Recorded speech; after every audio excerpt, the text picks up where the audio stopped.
Chancellor Rishi Sunak has refused to rule out another round of the Eat Out to Help Out scheme, telling officials that he's prepared to look at a range of things to help get people out and about once this lockdown ends. Is another round of Eat Out to Help Out really the right way to go to stimulate the British economy post-pandemic? I don't think it is. Coming up in this video.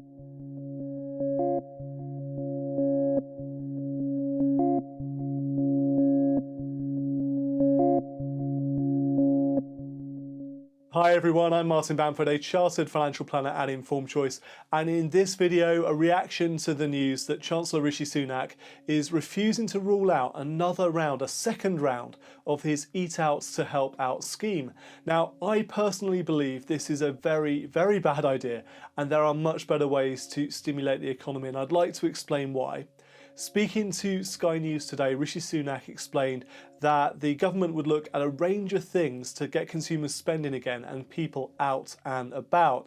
Mr. Sunak said, "I won't talk about specific measures, but more broadly, I think it's right that when we finally exit this, and hopefully next year with testing and maybe indeed vaccines as well, we'll be able to start looking forward to getting back to normal. I think we'll have to look at the economic situation then and see what's the best form of our support, and we want to make sure that we get the economy going strongly coming out of this." He continued, "We want to make sure that we support employment and support people going into jobs. We want all the people who have sadly lost their jobs, we want to help them find new ones.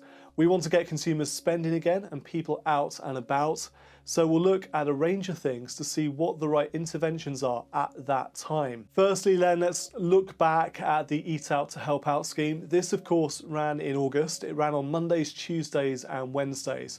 And it meant that any time you ate out in a restaurant, a cafe, a pub and had a meal out in those settings, you got 50% off your meal up to a maximum of £10 per person. Now that scheme helped to subsidise more than 100 million meals during August, and it cost the government more than £500 million.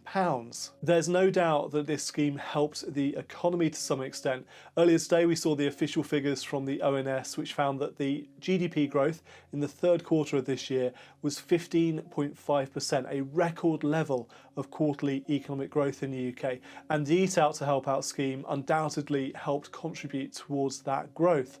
However, think back to August, one of the big criticisms of that scheme was that restaurateurs, other hospitality venues, they were complaining because they found a lot of their trade from Friday and Saturday evenings was just being pulled back to earlier in the week so people could take advantage of the government discount, of that support. So they were losing bookings from Friday nights, Saturday nights, because people were instead changing their behaviour, going out on Mondays, Tuesdays and Wednesdays. With all these things, there's always an unintended consequence, and that seemed to be the big one. There was a study from Warwick University, and it found that between 8 and 17% of newly detected infection clusters could be directly attributed to the Eat Out to Help Out scheme. So encouraging people to go out and mingle and eat out in groups in restaurants was of course spreading the coronavirus, probably contributed to this second wave we're now experiencing, and therefore the economically damaging lockdown. So another unintended consequence of that government support scheme. Yet Chancellor Rishi Sunak is tabling the idea of another round of the Eat Out to Help Out scheme, despite the fact that it caused a surge in coronavirus cases last time round, despite the fact that the economic impacts, the economic benefits of the scheme were relatively short-lived. Now, of course, a second round of Eat Out to Help Out would hopefully be quite different. We're seeing already the rollout of mass testing and also rapid testing using the lateral flow tests. We're seeing this great news this week that we're likely to have an effective vaccine in the short term.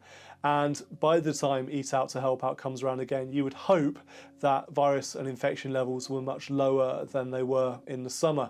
So those are all positive and reasons to be cheerful. But I believe there are much better ways to support the economy, to support our high streets. The national lockdown we're living through at the moment comes at a really bad time for retailers just ahead of their Christmas shopping season. We shouldn't underestimate how important Christmas is for struggling retailers. It's the time of the year when they take the majority of their take-ins, make the majority of their sales. It's the time of the year that sees them through the rest of the year.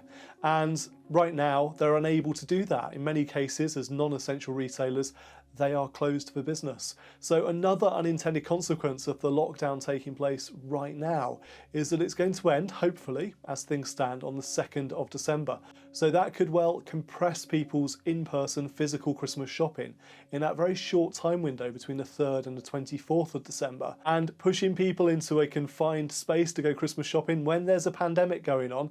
And of course, by then there will still be a pandemic going on. Any vaccine will be in very early stages of deployment. It's a bad idea, and I suspect we're going to see a third wave of coronavirus as a result of Christmas shopping, if of course this lockdown comes to an end when it's supposed to. There are much better ways of stimulating the economy. If we look back to Jersey this summer, the island of Jersey, every resident there was given a £100 voucher or prepaid card that they had to use in the local economy within a couple of months. Now, the only real rule of that online voucher, that stimulus check, was that you couldn't use it for online shopping, for putting it into your savings account, or for gambling, but otherwise it had to be used in that geographical constraint of the island of Jersey. So that's one option we've got here, and we actually saw this proposal in the summer for the UK. It came from the Resolution Foundation think tank. They proposed giving every adult in the UK a £500 voucher and every child in the UK a £250 voucher to be spent in sectors of the economy which were struggling the most because of the coronavirus pandemic. In a statement back in the summer, the foundation said, "The proposal, which forms part of a wider fiscal stimulus package put forward by the foundation, would involve the delivery of up to £30 billion worth of consumption vouchers for households to spend in the areas of the economy being hardest hit, such as face-to-face retail and hospitality." And much like the scheme we saw in Jersey, this proposal would involve the use of vouchers or smart cards. It would be time limited, so money would have to be spent within a matter of months, and there would be some restrictions on how that money was spent. When it comes to options for stimulating the UK economy as we head into 2021 and hopefully the end of this pandemic, the government isn't short when it comes to options. There's no need for them to go back and repeat the schemes that they've already used. Now, I believe next year the focus is going to need to move away from protecting jobs to creating jobs. And that could well mean infrastructure investment, so creating jobs in modern and new sectors of the economy, parts of the economy which are future ready, fit for the future. That suggests we could see more capital infrastructure projects being funded not just by the government but also in partnership with private sectors, and particularly green infrastructure projects getting the UK economy ready for the future. We also need big businesses to start spending their cash reserves. Businesses, and especially the tech giants, are sitting on massive cash reserves. Now, this is particularly a problem in the US and something the new US presidential administration will need to tackle. But businesses over there need the confidence to start spending and investing their cash hoarding. Otherwise, it's doing very little sitting within those businesses. So the US government needs to find a way to encourage the likes of Apple and Amazon and Facebook to take their ginormous cash reserves and actually put it to use in the real economy. Back in 2011, the Institute for Directors published a report called Route Back to Growth, and it featured a series of 15 proposals designed to make the UK one of the world's most advanced economies by 2020-2025. You have to ask us sort of how that's working out for us, because we're certainly not one of the UK's most advanced economies. But there were some interesting ideas within this report back in 2011. One thing the Institute of Directors wanted to see was a cut in the top rate of tax from 50% down to 40%. Now, we got halfway there, so the top rate of tax for an additional rate taxpayer is 45%, but this one raises quite an interesting thought, which is why not cut taxes to stimulate the economy? We're hearing an awful lot at the moment about the need for Rishi Sunak to raise an additional £40 billion a year in tax revenue, but he could go the other way. He could make the UK, and particularly corporate taxes, far more competitive by cutting taxes and giving people more money to spend in the economy. So that's one option I think should be very carefully considered. Something else the IOD wanted to see was an additional £50 billion of quantitative easing from the Bank of England. I think it's fair to say that since 2011 they got their 50 billion, they got an awful lot more. The latest round was an extra 150 billion, so a significant amount of money being printed for the bank's bond buying programme. There are a couple of things working in the favour of the UK government as we head into 2021, as we head towards the end and an exit from this pandemic. One is freedom from EU regulations. There's going to be a lot more flexibility for the UK to chart its own course, to be free of the red tape associated with EU membership. And the other is ultra low interest rates, making it very cheap for the UK to borrow and then invest and spend that money. There is an opportunity here for a complete transformational reformation of the UK economy, turning it into something that is fit for the future. We have seen so much change during this pandemic, and some of it was actually quite good.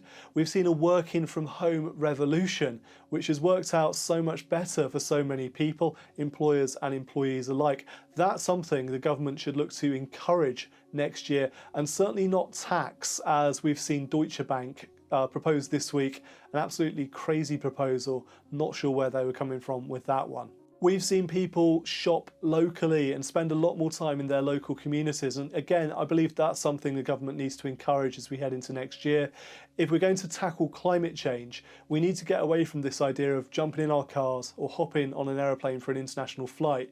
We have to shop locally, we have to spend more time locally and avoid all this travel that contributes so much to climate change. One of the greatest regrets we'll have as we come out of this pandemic is squandering these opportunities to hold on to the bits, the positive things from lockdown, from the pandemic. Right now, we can choose to hang on to these best bits. We can choose to keep working from home. We can ditch the car in favour of more sustainable forms of transport. We can live and shop locally. Or of course, we can slide back into life the way it was before the pandemic, if that's the choice we make as well. Let me know which you would prefer and what options you think are best for stimulating the economy as the pandemic comes to an end. Let me know down in the comments below.